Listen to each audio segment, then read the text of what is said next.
welcome back to my channel. My name is Nyambura and this is 100 on Books. Today I'm going to be talking about the books I've read since the last time we spoke, and those are just 2 books because much is not off to the world's greatest start. So here we go. The first book I've finished is The Wellness Trap: Break Free from Diet Culture, Disinformation and Dubious Diagnoses and Find Your True Well-Being by Christy Harrison.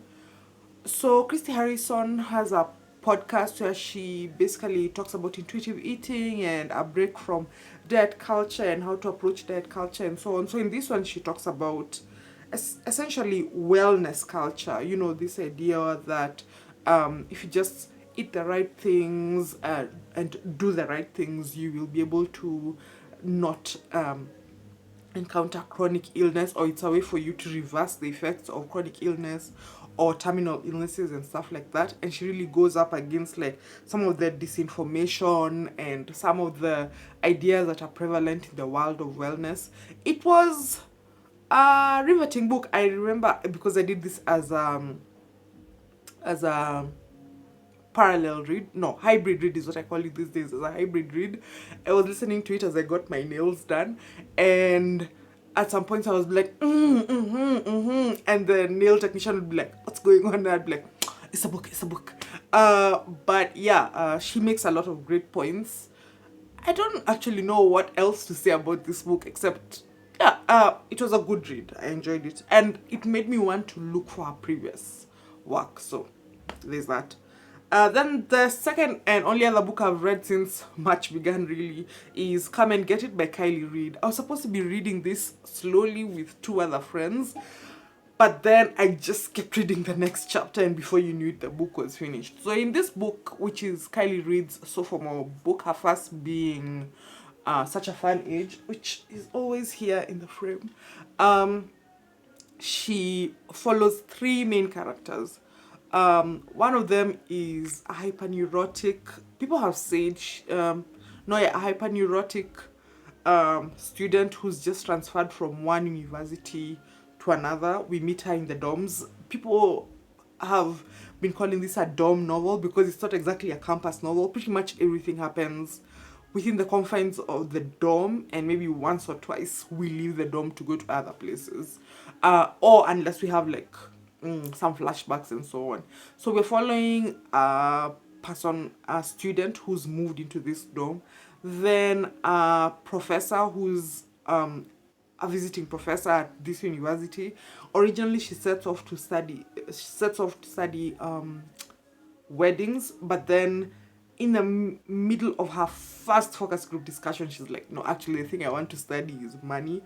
So, and the dynamics of living in a space like this, like a dorm setting. So she changes her focus and doesn't tell anybody, and then starts writing anonymized pieces for Teen Vogue to dramatic effect. And then the third person is a resident advisor, anyway, this is an American thing. Aries are an American thing, as far as I can tell. And it's an older student who stays in a dorm, and their job is like to advise and to help and all of those things, the other students. So, this last student has been saving money towards a deposit on a house. And so she is basically saving as much money as she can so that she can be able to afford a house. And the drama basically has to do with the 3 of these people interacting and some of the minor players and so on. Kiley Reid can write, okay? Like, I was listening to an episode of Girl vs. Book yesterday. I'm going to put a link to the particular episode where Cree Miles and Chinelo from Always Interested in Books, I think that's what her Instagram is. I'm going to post both of their Instagrams down below. Talk about Come and Get It. And I had to agree with a lot of the things they were saying. The way this book tackles class and race and so on is so intriguing. And it's a different book from Such a Fun Age for sure. But I really, really enjoyed it.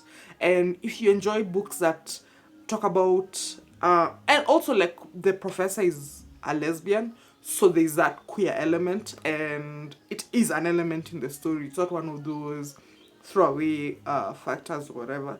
So if you enjoy books that tackle race, culture, the very specific like money and housing culture that the US seems to have, um, and in this context, a student right out of university might be able to afford a house. Chinelo talked about this in her review on Instagram, that she was like, I can't imagine being able to afford a house straight out of uni, but different housing markets in different parts of the US have different points of entry for obvious reasons. You know, some places have low cost of living and so on. So all of these factors come into play, and it makes for a very interesting novel. I can't wait for the other two people that I was reading the book with to be done so we can talk about it and just think with some of the ideas that come up, and think with some of the drama also that comes up. Because for instance, there is a student who some people have read as neurodiverse, who might just be very neat and tidy,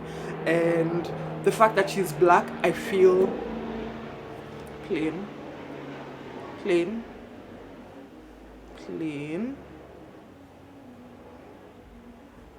still plain. Yeah, the fact that she's black might be complicating things, because this particular school has a very low black population.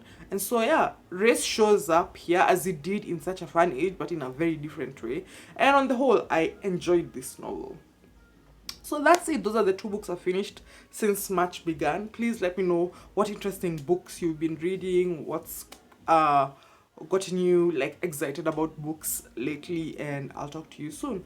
Bye. Please like, share, and subscribe.